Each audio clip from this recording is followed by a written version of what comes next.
Before there was Nintendo, before there was Atari, before there was an industry worth hundreds of billions of dollars, employing millions of people worldwide, there was a cathode ray tube, 2 engineers, and a patent nobody remembers. The year was 1947, World War II had just ended. The men who built radar systems to track enemy aircraft were coming home, and some of them were staring at their equipment wondering the same quiet question, what else can this do? That question, asked in different rooms by different people over the next 25 years, is where everything begins. In 1947, 2 engineers named Thomas Goldsmith and Estelle Mann filed a patent for something they called the cathode ray tube amusement device. It was officially granted in 1948. The concept was simple, to the point of being barely a game at all.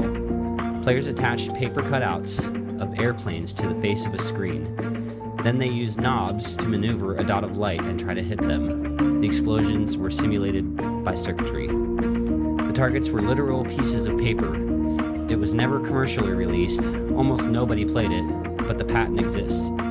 Filed January 25th, 1947, and it contains an idea that would eventually be worth more than any other entertainment industry in human history.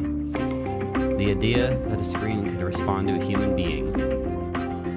3 years later, a computer called Nimrod was built by Ferranti International and displayed at the Festival of Britain in 1951. It was designed to play a century-old logic game called NIM. The computer itself was built to demonstrate processing power. The game was almost an afterthought, but people lined up to play it. That detail matters. People always lined up to play. In 1952, a Cambridge University PhD candidate named Alexander Douglas designed OXO, a version of tic-tac-toe running on Cambridge's EDSAC computer.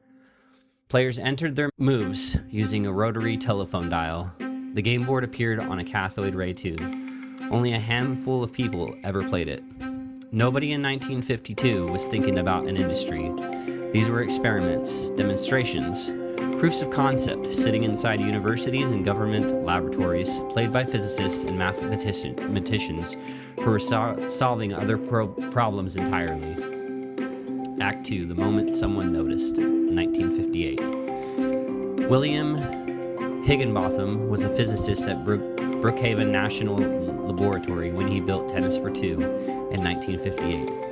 It wasn't complicated. Visitors to the lab saw a 2-dimensional side view of a tennis court on an oscilloscope screen. The ball was a brightly lit moving dot. Players controlled paddles using custom controllers with buttons and rotating dials.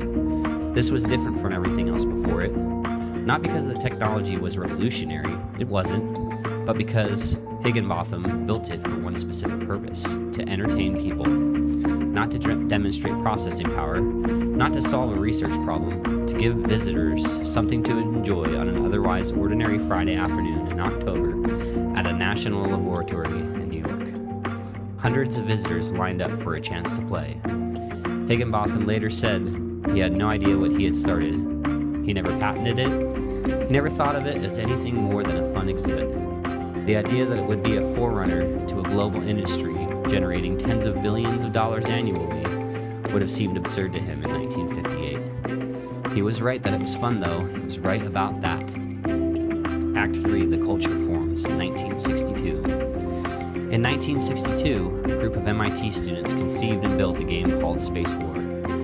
It ran on a PDP-1 computer donated to the school by Digital Equipment Corporation, a machine that cost roughly the same as a house. The game involved 2 spaceships locked in combat, both pulling against the gravity of a star burning at the center of the screen. Spacewar was never sold out to the public. One of its creators, Steve Russell, wrote the core program, but what truly spread it was Digital Equipment Corporation themselves. DEC loved Spacewar so much that they began preloading it into every new PDP-1 they shipped out to test the hardware. A multi-million-dollar tech company was using the world's first video game as a diagnostic tool.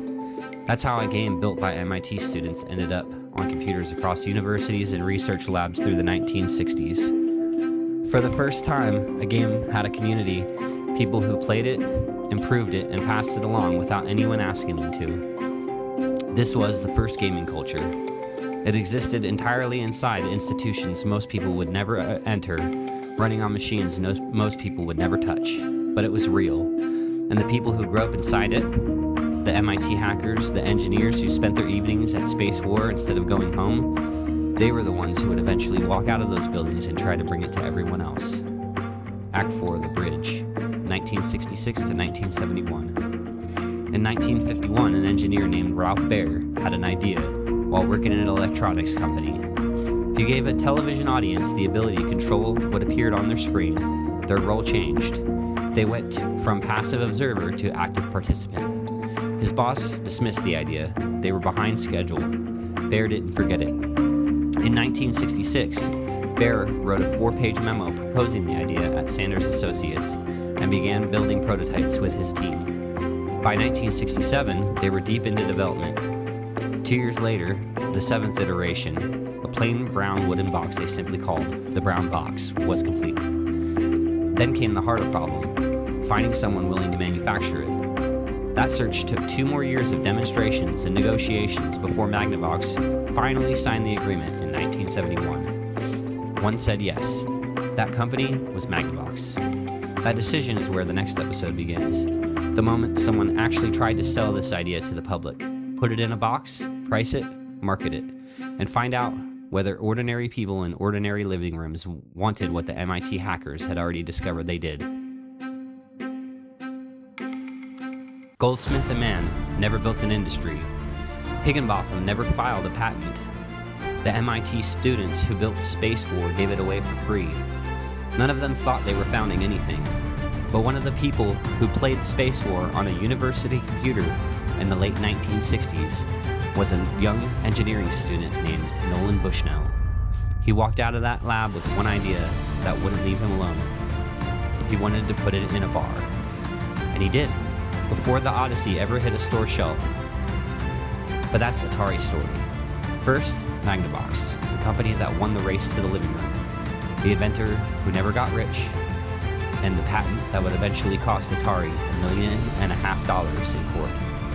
Next episode, the Magnavox Odyssey.